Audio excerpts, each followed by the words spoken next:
Good morning students. ये है आपका पार्ट 12 वीडियो इस चैप्टर का। पार्ट 12 वीडियो में आज का टॉपिक है हमारा व्युत्क्रमणीय फलन यानी कि इन्वर्टिबल फंक्शन। तो चलिए देखते हैं इन्वर्टिबल फंक्शन होता क्या है।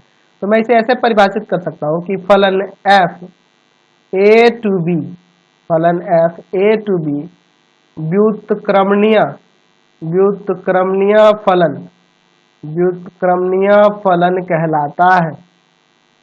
व्युत्क्रमणीय फलन कहलाता है यदि एक फलन g b टू a का अस्तित्व इस प्रकार है कि g ऑफ f एक आइडेंटिटी फलन हो उसके डोमेन a में, तथा f ऑफ g भी एक आइडेंटिटी फंक्शन हो उसके डोमेन b। ठीक है, तो यहाँ थोड़ा समझ लीजिए। फलन f a से b में व्युत्क्रमणीय कब कहलाता है, इसे हम लोग इन्वर्टिबल फंक्शन कब कहेंगे।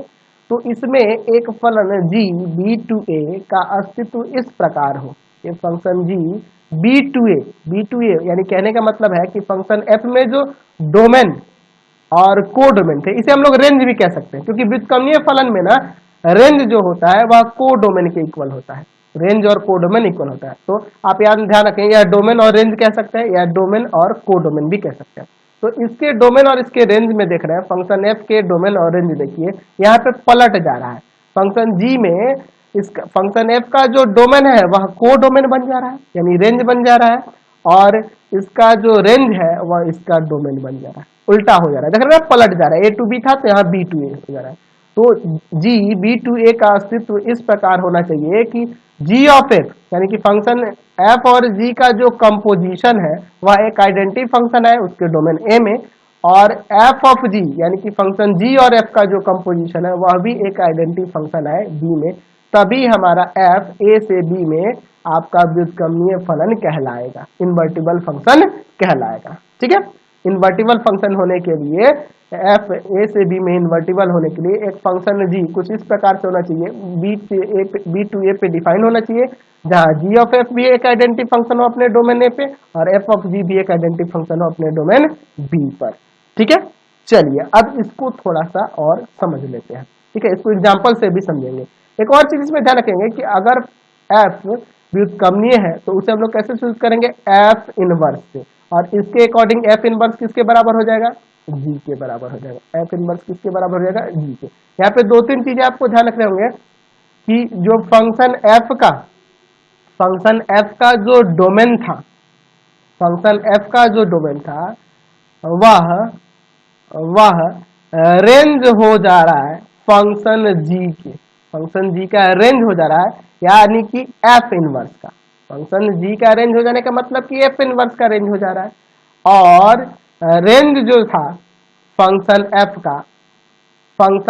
का रेंज जो था यानी कि जो को डोमेन था, रेंज और को डोमेन इक्वल होते हैं व्युत्क्रमणीय फलन में, आप ध्यान रखेंगे। तो रेंज जो है फंक्शन एफ का वह बन जा रहा है फंक्शन एफ इनवर्स यानी कि फंक्शन जी के डोमेन के। ठीक है, एफ इनवर्स के डोमेन के, तो उल्टा हो जा रहा है, डोमेन रेंज में कन्वर्ट हो जाता है और रेंज डोमेन में कन्वर्ट हो जाता है, ये आपको ध्यान रखना होगा। चलिए, तो मैं यहाँ पे एक फंक्शन लेता हूँ, एक function F R to R में। इसको समझने के लिए मैं एक एग्जांपल लेता हूँ। Function F R to R में डिफाइन है, जहां पर हम लोग मान लेते हैं कि एफ एक्स बराबर में दिया है 2x प्लस 3। मैं इसका एक व्युत्क्रमणीय फलन ला रहा हूं और उसके बाद हम लोग इसके बारे में चर्चा करेंगे। ठीक है, तो मैं इसके लिए यहाँ पे मान लूंगा y बराबर में एफ एक्स, वाई की जगह एफ एक्स मान लेंगे, यानी कि यहाँ से y बराबर में हो जाएगा 2x प्लस 3। यहाँ से x का वैल्यू क्या आएगा, ये आके इसमें घट जाएगा, 2 आएगा भाग में, तो x बराबर में हो जाएगा y माइनस 3/2। तो यहाँ जो आप देख रहे हैं y माइनस 3/2, ये एक्चुअल में फंक्शन f का इनवर्स ही होगा। अगर मैं यहाँ पे बात करूं तो यहाँ कह सकता हूं कि एफ इनवर्स देखिए ये चेंज हो जाएगा, इंटरचेंज हो जाएगा, आर टू आर उल्टा हो जाएगा। ठीक है, डोमेन रेंज में और रेंज डोमेन में कन्वर्ट हो जाएगा। मैंने इंटरचेंज कर दिया, आर आर है इसलिए आपको नहीं पता चला, मैंने इसको यहाँ रखा है, इसको यहाँ रखा है, चेंज कर लिया। और कैसे डिफाइन किया है, तो यह एफ इनवर्स एक्स, अगर मैं वेरिएबल एक्स ले लेता हूँ, यहाँ पे वेरिएबल एक्स ले लेता हूँ, तो यहाँ पे वाई की जगह एक्स ले लूंगा, एक्स माइनस 3/2। अगर मैं यहाँ वाई रखता तो वाई माइनस 3/2 लिखता। ठीक है, समझ गया ना। तो वेरिएबल तो चेंज कर सकता है ना जी, वाई की जगह मैंने एक्स ले लिया तो यहाँ भी एक्स आ जाएगा। ठीक है, अगर मैं यहाँ वाई रखता तो यहाँ भी वाई ले लेते, कोई दिक्कत नहीं था उससे, वेरिएबल से कोई फर्क नहीं पड़ता है। इसे आप ऐसे भी लिख सकते हैं कि एफ इनवर्स जो है R2R पे डिफाइन हो रहा है, और एफ इनवर्स वाई जो है वह बराबर है वाई माइनस 3/2, ऐसे भी लिख सकते हैं। तो चलिए हम लोग अब बात करते हैं इसके बारे में कि क्या यह व्युत्क्रमणीय फलन है कि नहीं। मैंने तो बोला कि ये व्युत्क्रमणीय इन्वर्टिबल है, मैंने इनवर्स निकाल दिया, तो क्या यह इन चीजों को सेटिस्फाई कर रहा है, या दोनों चीजों को सेटिस्फाई करना चाहिए, तभी ना ये आप कह सकते हैं कि ये इसका इनवर्स है। अभी तो हम नहीं जानते हैं ना निकालना, अभी तो हम सीख रहे हैं। चलिए, तो अगर मैं यहाँ पे जी ऑफ एफ यानी कि हम लोग इसको ऐसे लिख सकते हैं कि एफ इनवर्स ऑफ एफ, यहाँ जी की बात हो रही है, तो हम लोग जी किसके बराबर दिखा रहे हैं कि जी एफ इनवर्स के बराबर है, तो यानी कि F inverse of F check करेंगे। चलिए हम लोग एक्स में चेक करते हैं, एक्स जो है इसके डोमेन से मिलेगा, तो यहाँ से बन जाएगा एफ इनवर्स एफ एक्स, ये ना होगा एफ इनवर्स एफ एक्स का वैल्यू क्या है, तो एफ एक्स का वैल्यू है 2x+3। अब फंक्शन एफ इनवर्स में एक्स की जगह क्या रख देंगे, एक्स की जगह क्या रख देंगे 2x+3। चलिए यहाँ पे रखते हैं 2x+3 माइनस 3/2, ये कट जाएगा 2x/2, 2 से 2 कट गया, x बच गया। तो x देख लीजिए एक आइडेंटिटी फंक्शन है इसके डोमेन आर में, यहाँ डोमेन इसका आर में है जी, फंक्शन एफ के डोमेन आर हो रहा है ना जी। चलिए उसी तरह से अगला जो था आपका एफ ऑफ जी के बारे में कह रहा था, एफ ऑफ जी का मतलब यही ना हुआ एफ ऑफ एफ इनवर्स भी आइडेंटिटी होना चाहिए। चलिए एफ इनवर्स एक्स का वैल्यू ये है, तो आप इसको ऑफ हटा के क्या लिखेंगे, एफ इनवर्स एक्स ऐसे लिखेंगे ना पहले। अब एफ इनवर्स एक्स का वैल्यू यहाँ पे ये रख देंगे एक्स माइनस 3/2।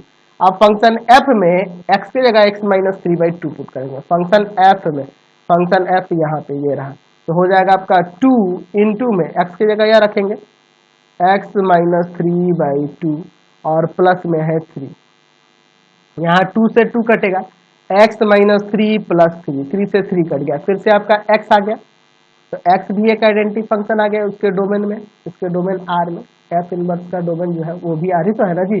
तो हमने यहाँ पे देखा, यहाँ यह दोनों नियम को सेटिस्फाई करा है। यहाँ पे देख रहे हैं फंक्शन f a से b में व्युत्क्रमणीय कब कहला रहा है, तो जब एक function g b to a, यहाँ g का मतलब हमें f इनवर्स से है, f इनवर्स R2R में इस तरह से डिफाइन हो रहा है कि g ऑफ f भी आइडेंटिटी होना चाहिए और f ऑफ g भी आइडेंटिटी होना चाहिए। तो देख रहे हैं कि यहाँ पर आपका f inverse of f identity हो रहा है और f ऑफ f इनवर्स भी आइडेंटिटी हो जा रहा है। दैट मीन्स यहाँ पे हम कह सकते हैं कि यह आपका इनवर्स निकल आया, यह आपका फंक्शन f का इनवर्स निकल आया, और यह फंक्शन इन्वर्टिबल है, यह फंक्शन इन्वर्टिबल है क्योंकि यहाँ पे f ऑफ g और g ऑफ f, यानी कि f ऑफ f इनवर्स और f इनवर्स ऑफ f दोनों भी आइडेंटिटी फंक्शन हो रहा है अपने अपने डोमेन में। तो कोई दिक्कत नहीं है, अब आपको इन्वर्टिबल फंक्शन का असली मतलब पता चल गया। चलिए, तो अब हम लोग व्युत्क्रमणीय फलन से संबंधित कुछ प्रॉपर्टीज है उनको देख लेते हैं। एक्चुअल में आपके एनसीईआरटी बुक में थ्योरम करके दिया है, तो समझिए कि ये आपके एक थ्योरम है। अब इनको मैं प्रूव करके दिखाता हूँ। क्या कह रहा है कि केवल एक ही आच्छादक फलन का प्रतिलोम फलन होता है। ठीक है, यानी कि सिर्फ 1/1 फंक्शन ही इन्वर्टिबल फंक्शन होता है, इसे हमें प्रूव करना है। जो भी 1/1 फंक्शन होगा वही आपका इन्वर्टिबल फंक्शन होगा और उसका ही हम लोग इनवर्स निकाल पाएंगे, इसे हमें प्रूव करना है। तो हम लोग यहाँ पे मान लेते हैं लेट एफ एक फलन है ए से बी में कैसा फलन है, तो यहाँ कह रहा है एक ही आच्छादक फलन दिया हुआ है। तो यहाँ पे मान लेते हैं कि एफ ए से बी में इंग्लिश में लिख देते हैं इज 1/1 फंक्शन। ठीक है, 1/1 फंक्शन एक ही आच्छादक फलन है। अच्छा, जब ये 1/1 फंक्शन है तो यहाँ पे हम लोग मान लेते हैं एक एलिमेंट y जो बिलोंग करेगा किससे, b से, और f जो है f इज 1/1 है, f जो है आपका फंक्शन f 1/1 है। तो यहाँ हम लोग देख सकते हैं कि देयर, या लिख सकते हैं कि there exist a unique x belongs to a such that, अंग्रेजी में भी आप समझ ही लीजिएगा, such that F X equal to Y. चलिए इस चीज को थोड़ा सा समझ लो। एफ जो है ए से बी में one one and onto function है, तो जाहिर सी बात है वाई में कोई एक एलिमेंट, सॉरी सेट बी में कोई एक एलिमेंट वाई रहा होगा जिसको आप फंक्शन एक्स रखने पर वाई प्राप्त हो जा रहा होगा। ठीक है, एफ जो है one one and onto function है, तो वाई अगर बी से बिलोंग कर रहा है तो एक ऐसा एलिमेंट एक्स ए से बिलोंग करेगा जहां पर एफ एक्स वाई के बराबर हो जाएगा, एफ एक्स वाई के बराबर हो जाएगा, क्योंकि आपका यह वन वन अनटू फंक्शन है और अनटू फंक्शन है, इसीलिए वाई एक ऐसा एलिमेंट है जो सेट बी से बिलोंग कर रहा है और इसीलिए एक ऐसा यूनिक एलिमेंट एक्स जो सेट ए से बिलोंग करेगा जहां पर एफ एक्स किसके बराबर हो जाएगा, तो वाई के बराबर होगा। अब हमें क्या करना है, वी हैव टू डिफाइन, हमें क्या डिफाइन करना है कि कोई फंक्शन इसमें g होगा वह बी टू ए पर डिफाइन होगा जहां पर जी वाई, क्योंकि देखो वाई जो है किससे बिलोंग कर रहा है, बी से बिलोंग कर रहा है और वह जी का डोमेन है और ए का एलिमेंट हम लोग क्या लिए हैं यहाँ पे एक्स लिए हैं, यानी कि जी वाई बराबर में x। मतलब कि हमें अब यह दिखाना होगा कि इसमें कोई एक ऐसा फंक्शन g का अस्तित्व है जो बी टू ए पर डिफाइन है जहां जी वाई बराबर x, तभी ना ये आपका इन्वर्टिबल फंक्शन कहलाएगा, है ना। फंक्शन एफ अगर ए से बी में डिफाइन है, फंक्शन एफ ए से बी में डिफाइन है, तो इसमें हमें जी बी टू ए पे डिफाइन होना चाहिए जहां पर जी वाई बराबर एक्स है और इसमें हमें क्या दिखाना होगा कि जी ऑफ एफ भी एक आइडेंटिटी फंक्शन हो जाए अपने डोमेन में, है ना, और एफ ऑफ जी भी एक आइडेंटिटी फंक्शन हो जाए अपने डोमेन, ये हमें दिखाना होगा। हमने देखा था ना अभी जी, इन्वर्टिबल के नियम में देखा था कि फंक्शन एफ ए से बी में इन्वर्टिबल कब कहलाता है, उसमें एक फंक्शन जी बी टू ए इस प्रकार से होना चाहिए कि जी ऑफ एफ भी आइडेंटिटी हो जाए और एफ ऑफ जी भी आइडेंटिटी हो जाए अपने अपने डोमेन में, तभी हम लोग इन्वर्टिबल फंक्शन कहेंगे और इसका इनवर्स जो होगा, इसका इनवर्स बराबर हो जाएगा जी। ठीक है, तो चलिए अब इसी को दिखाते हैं। तो हमें पहले जी ऑफ एफ की बात करनी होगी, तो हम लोग एलिमेंट एक्स ले रहे हैं, एक्स क्या है, एक्स बिलोंग कर रहा है सेट ए में, डोमेन ए। चलिए तो यहाँ से क्या आ जाएगा, जी एफ एक्स, ये हो जाएगा ना जी एफ एक्स हो जाएगा। चलिए तो एफ एक्स का वैल्यू क्या है, वाई है, तो यहाँ से हम लोग इसको लिख देंगे जी वाई, और जी वाई किसके बराबर है, तो जी वाई बराबर है एक्स। तो एक्स देखिए, एक्स एक आपका आइडेंटिटी फंक्शन हो गया किसमें, तो इसके डोमेन ए। ठीक है, उसी तरह से अब हमें एफ ऑफ जी भी दिखाना होगा, एफ ऑफ जी भी दिखाना होगा, एफ ऑफ जी वाई लेना होगा, वाई लेना होगा ना जी, फंक्शन जी का डोमेन आपका वाई लेना होगा, है ना, इससे बिलोंग करना चाहिए ना, तो वाई बिलोंग कर रहा है बी से, तो इसका क्या हो जाएगा, एफ ऑफ जी वाई, इस तरह से आ जाएगा जी वाई किसके बराबर है, एक्स के बराबर है, और एफ एक्स किसके बराबर हो जा रहा है, वाई के बराबर हो जा रहा है। तो ये अभी एक आइडेंटिटी फंक्शन आ गया अपने डोमेन में, तो जी का डोमेन क्या है, बी है।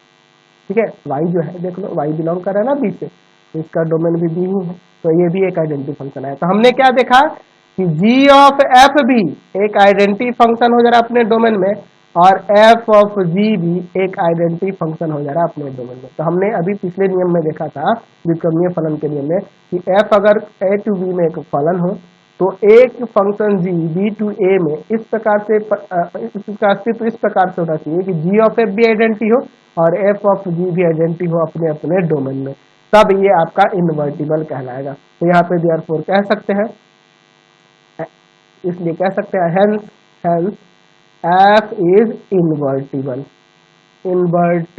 फंक्शन, यानी कि ये आपका व्युत्क्रमणीय फलन हो गया, फंक्शन एफ आपका व्युत्क्रमणीय फलन हो गया। अब व्युत्क्रमणीय फलन हो गया तो एफ इनवर्स किसके बराबर हो गया, जी के। तो ये आप हमेशा याद रखेंगे कि जितना भी आपका वन वन अनटू फंक्शन होगा, यानी कि जितने भी आपके वन वन अनटू फंक्शन होंगे वो आपके इन्वर्टिबल फंक्शन कहलाते हैं। तो यहाँ से ये हमें एक जानकारी मिल गई और इसी के आधार पे हम आगे प्रूव करने वाले हैं। चलिए मान लेते हैं हमारे पास एक फंक्शन दिया है, यहाँ पे दे देते हैं आर टू आर में एफ एक्स फंक्शन दिया है और एफ एक्स बराबर में मान लेते हैं यहाँ पे दिया हुआ है 3x + 5, 3x+5 द्वारा परिभाषित है। तो हमें इसे बताना है कि ये इन्वर्टिबल है कि नहीं। ठीक है, तो इन्वर्टिबल होने के लिए मैंने अभी आपको प्रूव कराया कि कोई भी फंक्शन इन्वर्टिबल होने के लिए, व्युत्क्रमीय होने के लिए आपको चेक करना होगा कि 1 1 and 2 है कि नहीं। तो वो अगर फलन 1 1 and 2 हो जाता है तभी वह व्युत्क्रमीय फलन यानी कि इन्वर्टिबल फंक्शन कहलाएगा। ठीक है, इस चीज को आप दिमाग में बिठा लो। तो आप पिछले एक्सरसाइज में 1 1 and 2 चेक करना जानते हो, तो चलिए पहले 1 1 चेक करते हैं। तो इसके लिए मान लेंगे कि f(x1) बराबर है f(x2) के for all x1 x2 belongs to domain R। इसके डोमेन R से बिलोंग करना चाहिए। क्या हो जाएगा आपका 3x1+5 और इधर हो जाएगा 3x2+5। 5 5 काट दो, 3x1 बराबर में 3x2, 3 से 3 कट जाएगा, x1 बराबर में x2। देयरफॉर आ गया ना, therefore f is 1 1। Function f आपका 1 1 तो हो गया, फंक्शन f आपका 1 1 हो गया। अब अनटू भी दिखाना होगा। चलिए अनटू के लिए बात करें। तो अनटू के लिए मैंने बता रखा है हमें y बराबर fx मानना होगा। पिछले एक्सरसाइज में मैंने सब कुछ ये सब पढ़ा दिया है। y बराबर में आ जाएगा 3x+5। यहाँ से हम लोग x का वैल्यू निकालेंगे। तो x का वैल्यू इसको इधर लाके और इसको भाग में भेजेंगे। तो यहाँ से आपका x का वैल्यू जो प्राप्त होगा वह y-5/3। तो आप देखो x का वैल्यू बिलोंग करेगा r से जब y बिलोंग्स टू r। अगर y की जगह कोई रियल नंबर रखते हैं तो इसका भी वैल्यू रियल आएगा, रियल आएगा ना जी। तो देख रहे हैं कि सहप्रांत r के सभी अवयवों का सभी अवयवों का सभी अवयवों का सभी अवयवों का पूर्व प्रतिदिन प्रांत प्रांत R में मौजूद है। ठीक है, R में मौजूद है। Therefore f is unto. तो फंक्शन f आपका 1 1 और अनटू दोनों हो गया। अब इसीलिए यहाँ कह सकते हैं कि अतः फलन f व्युत्क्रमणीय है, व्युत्क्रमणीय फलन है। तो व्युत्क्रमणीय फलन होने के लिए आपको चेक करना होगा कि कोई फलन 1 1 और अनटू है कि नहीं। तो ये आपको हमेशा ध्यान रखना। और इसका व्युत्क्रमणीय फलन जो f इनवर्स होगा वो भी आपका R टू R पे ही डिफाइंड होगा, पलट जाएगा ना जी उसके डोमेन और रेंज। और वो कैसे दिखाई देगा, तो f इनवर्स अगर चाहो तो आप x ले सकते हो, y चाहो तो y लिख सकते हो। f इनवर्स x बराबर में यहाँ पे x आ जाएगा, x-5/3। या अगर हम इसे चाहे तो f इनवर्स y लिखते हैं तो उसको लिख देते हैं y-5/3। ठीक है, दोनों तरीका था, दोनों तरीके से। तो ये आपका इनवर्स भी निकल गया। तो आपको इन्वर्टिबल फंक्शन दिखाना आपको मैंने बता दिया कि पहले आपको चेक करना होगा कि कोई फलन 1 1 और 1 2 हो रहा है कि नहीं। तो 1 1 अगर और 1 2 दोनों हो जाएगा तब वो इन्वर्टिबल हो जाएगा और वहां से हम लोग इन्वर्स निकाल लेंगे। बहुत ही सिंपल सा है। आपको 1 1 और 1 2 आना चाहिए निकालने, बात तो खत्म हो जाएगी यहीं पे। अब देखिए आगे आपके बुक एनसीईआरटी में ये प्रमेय दिया हुआ है। मान लीजिए कि f x2y और g जो है y टू z में दो व्युत्क्रमीय फलन है। ये दोनों इन्वर्टिबल फंक्शन यानी कि दोनों का इन्वर्स निकाल सकते हैं। तो g ऑफ f भी व्युत्क्रमीय होगा तथा g ऑफ f इनवर्स बराबर होगा f inverse of g inverse के। ठीक है, चलिए तो ये दोनों बराबर हमें दिखाना है और g ऑफ f व्युत्क्रमीय है यह भी दिखाना है। तो अच्छा, यह बराबर दिखाने के लिए दोनों का पहले डोमेन सेम दिखाना होगा और उन डोमेन पे इनके वैल्यू भी सेम दिखाना होगा। चलिए तो पहले अगर मैं बात करूं तो g ऑफ f के बारे में, तो g ऑफ f किस पे डिफाइन होगा, तो फंक्शन f का डोमेन, ठीक है, और फंक्शन g का रेंज। ठीक है, अच्छा तो अगर मैं इसी तरह से अगर इस पे बात करूं कि g ऑफ f इनवर्स के बारे में तो ये पलट जाएगा ना। तो यह g ऑफ f इनवर्स किस पे डिफाइन होगा, z टू x पर परिभाषित है।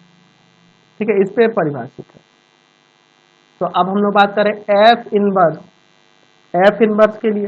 तो f इनवर्स जो होगा, f इनवर्स वह कैसे डिफाइन होगा, y टू x पर, f inverse y to x पर, तथा g इनवर्स की बात करें तो वो किस पे डिफाइन होगा, z टू y पर परिभाषित होगा।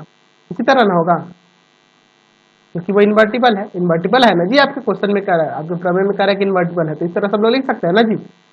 चलिए तो अब देखिए यहाँ पे यहाँ पे अगर मैं बात करूँ F inverse of ji inverse के बारे में, तो इसका डोमेन लेना होगा जेड और इसका रेंज लेना होगा एक्स पर परिभाषित होगा होगा ना जी। यानी हमने देख लिया कि इन दोनों का डोमेन सेम है, दोनों का डोमेन देख रहे हैं ना, domain of g of f के इनवर्स बराबर है domain of F inverse of ji inverse. दोनों के डोमेन समान और डोमेन पे इनके वैल्यू भी समान आने चाहिए, ये हमें दिखाना है ना जी। तो इसको साबित करने के लिए यहाँ पे हमें जी ऑफ एफ इन्वर्टिबल दिखाने के लिए invertible invertible invertible invertible sorry invertible invertible दिखाने के लिए इन्वर्टिबल और तथा हमें यह भी दिखाना है कि जी ऑफ एफ इनवर्स बराबर है F inverse of ji inverse, है ना, को सिद्ध करने के लिए सिद्ध करने के लिए सिद्ध करने के लिए हमें क्या करना होगा, तो हमें इसके साथ यानी कि इस फंक्शन के साथ इस जी ऑफ एफ का कंपोजिशन आइडेंटिटी लाना होगा और इसके साथ इसका कंपोजिशन आइडेंटिटी लाना होगा, है ना। हमें क्या दिखाना होगा कि इसके साथ इसको लिखो चाहे इसको लिखो, दोनों तो इक्वल ही है ना जी, ये तो हम लोग यहाँ दिखा रहे हैं इक्वल है, कोई भी ले सकता है यह या यह। तो हमें दिखाना होगा कि F inverse of F G inverse का कंपोजिशन जी ऑफ एफ के साथ आइडेंटिटी होगा इसके डोमेन में, तथा जी ऑफ एफ का composition F inverse of ji inverse के साथ जो होगा वह भी आइडेंटिटी होगा उसके डोमेन जेड। ठीक है, तो ये हमें दिखाने होंगे कि दोनों आइडेंटिटी है। तो आइडेंटिटी होगा, अगर यह दोनों आइडेंटिटी आ गया तो यहाँ से हम लोग साबित कर देंगे कि जी ऑफ एफ क्या है, जी ऑफ एफ इन्वर्टिबल है। या इन्वर्टिबल दिखाने के लिए इसके साथ इसके इनवर्स का कंपोजिशन क्या आना चाहिए, आइडेंटिटी आना चाहिए ना जी, तभी ना आपका इन्वर्टिबल कहलाएगा। चलिए तो इसको साबित करते हैं। तो इसको पहले लेते हैं f inverse of g of f, ये वाला हिस्सा लेते हैं। ठीक है, तो अगर हम लोग यहाँ पे साहचर्य नियम के आधार पे देखें तो ये इसके साथ एसोसिएट हो सकता है इस तरह से, यानी कि F inverse of ji inverse of G और इसके बाद ऑफ एफ, ये अलग हट जाएगा। हम लोग देखते हैं ना एसोसिएट साहचर्य होता है, एसोसिएटिव लॉ से हम लोग देखे हुए हैं पिछले वीडियो में। चलिए तो अगर मैं इसे भी दिखाऊंगा एसोसिएटिव लॉ से, तो एफ ऑफ यहाँ पे हो जाएगा जी inverse of ji inverse of g of F. तो जी के साथ जी इनवर्स वो तो आइडेंटिटी आ जाएगा और जी का डोमेन हमारा वाई है, तो यहाँ पे आइडेंटिटी आ जाएगा यहाँ, तो यहाँ पे ये हो जाएगा आइडेंटिटी ऑफ वाई, क्योंकि इसका डोमेन आपका वाई है जी के लिए ऑफ एफ। ठीक है, चलिए अब देखिए यहाँ पे देखो, यह आइडेंटिटी फंक्शन के साथ किसी अदर फंक्शन का जो कंपोजिशन करोगे तो वही फंक्शन ही आ जाएगा। तो एफ के साथ एफ का कंपोजिशन, एफ के साथ एफ इनवर्स, तो किसी फंक्शन के साथ उसके इनवर्स का कंपोजिशन आइडेंटिटी फंक्शन आ जाएगा उसके डोमेन में। तो इसका डोमेन तो एक्स ही ना होगा, चलिए तो ये आ गया आइडेंटिटी फंक्शन एक्स, आइए ये हो गया। उसी तरह से दूसरा हम लोग लेंगे G of F inverse of F inverse, यहाँ भी एसोसिएटिव लॉ लगाएंगे। तो यहाँ से भी उसी के तरह यहाँ पे दिखा देंगे जी ऑफ एफ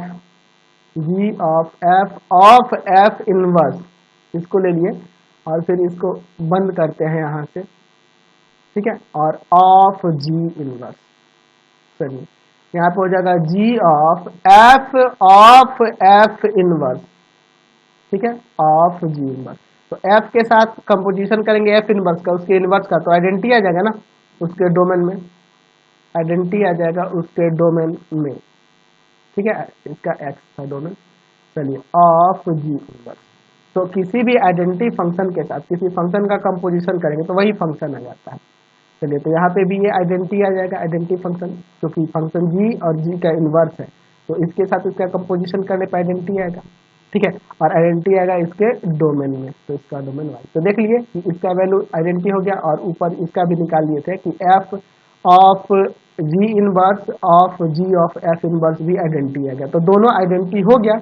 अतः हमने क्या दिखा दिया, अतः हमने दिखा दिया यहाँ से कि जी ऑफ एफ एक व्युत्क्रमणीय फलन है, व्युत्क्रमणीय फलन है, इन्वर्टिबल फलन है। इन्वर्टिबल फलन है तभी तो उन दोनों के साथ उस फंक्शन का उसके इन्वर्स के साथ कंपोजिशन निकालने पे आइडेंटिटी आ जा रहा है, तभी ना यह व्युत्क्रमणीय फलन हो रहा है जी। तो हमने व्युत्क्रमणीय फलन दिखा दिया, और यह भी दिखा दिया यहाँ पर कि जी ऑफ एफ इनवर्स जो है बराबर है F inverse of ji inverse के।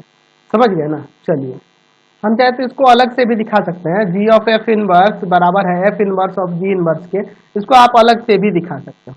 हम लोग इसके लिए क्या करेंगे, हम लोग ले लेते हैं जी ऑफ एफ इनवर्स। तो जी ऑफ एफ इनवर्स के लिए हमने देखा था ऊपर, जी ऑफ एफ इनवर्स के लिए हमने ऊपर आपको दिखाया था इसका डोमेन और रेंज के बारे में।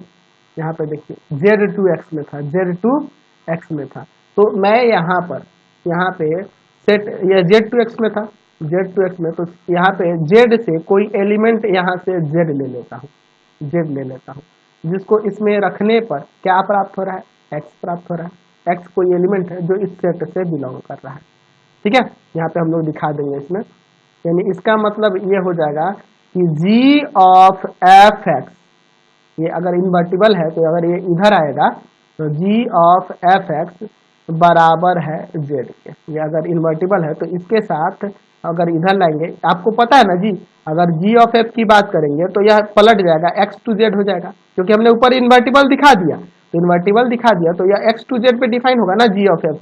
तो एक्स एलिमेंट जो होगा, एक्स जो एलिमेंट हो जाएगा इसमें रखने पर क्या आउटपुट आएगा आपका, जेड आएगा, यही ना होगा जी। तो यहाँ लिख सकते हैं for all x belongs to, या एक्स किससे बिलोंग करेगा, सेट एक्स से, और वाई जो बिलोंग करेगा, वाई जेड जो बिलोंग करेगा, सॉरी जेड जो बिलोंग करेगा, जेड वह सेट जेड से बिलोंग करेगा।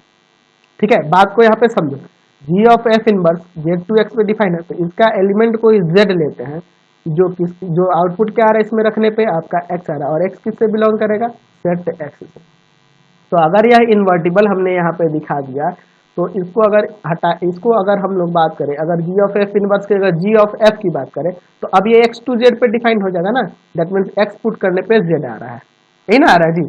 चलिए, यानी कि इसे हम लोग ऐसे भी लिख सकते हैं कि जी एफ एक्स, इसको ऑफ हटाकर जी एफ एक्स इक्वल टू में जेड, ऐसे लिख सकते हैं ना। बिल्कुल मान लेते हैं इसमें कि यहाँ पर हम लोग एफ एक्स को वाई मान लेते हैं, जी वाई बराबर जेड हो जाएगा, जहां यहाँ लिख देते हैं कि जहां वाई जो है एफ एक्स के बराबर है, वाई क्या है आपके एफ एक्स के बराबर है। तो चूंकि जी भी इन्वर्टिबल फंक्शन था, जी भी आपका इन्वर्टिबल फंक्शन था, तो यहाँ से वाई बराबर में जी इनवर्स जेड नहीं हो जाएगा, इन्वर्टिबल है तो जी इनवर्स जेड हो जाएगा ना जी, बिल्कुल जी इनवर्स जेड लिख सकते हैं। यानी कि अब यहाँ पे आप चाहें तो ऐसे लिख सकते हैं कि F inverse y, f inverse y, f inverse y, और वाई की जगह क्या आ जाएगा यहाँ पर, एफ इनवर्स, ये आ जाएगा जी इनवर्स जेड, यही ना आ जाएगा। अच्छा, अगर मैं यहाँ पे ये ब्रैकेट हटाऊं तो यहाँ से हो जाएगा F inverse of, sorry F inverse of ji inverse Z, ऐसे हो जाएगा ना जी, जी इनवर्स जेड हो जाएगा। यानी कि हमने यहाँ से दिखा दिया कि ये जो एक्स है, एक्स बराबर हो जा रहा है F inverse of ji inverse of Z, है ना, एक्स जो है F inverse of ji inverse of Z के बराबर हो जा रहा है। और ऊपर देखिए, ऊपर हमने दिखाया है यहाँ पे, ऊपर यहाँ पे दिखाया है कि जी ऑफ एफ इनवर्स जेड किसके बराबर है, एक्स के। तो यहाँ से एक्स बराबर है जी ऑफ एफ इनवर्स जेड के, और एक्स बराबर है F inverse of ji inverse of Z के। देयरफॉर यहाँ से कह सकते हैं कि जी ऑफ एफ इनवर्स बराबर हो जाएगा F inverse of ji inverse, F inverse of ji inverse. यहाँ से भी ऐसे भी दिखा सकते हैं। ठीक है, चलिए कोई बात नहीं, तो इस वीडियो को यहीं पे एंड करते हैं। बहुत ही इंटरेस्टिंग चैप्टर है और बहुत ही अच्छा टॉपिक है, तो प्लीज आप लोग वीडियो को लाइक शेयर करेंगे। इससे रिलेटेड वीडियो देखने के लिए सीधे डिस्क्रिप्शन में जाना, पूरे बुक का लिंक दिया गया है। Thanks for watching the video. Comment करके जरूर बताना कि हमारे चैनल के वीडियो आपको कैसे लगते हैं।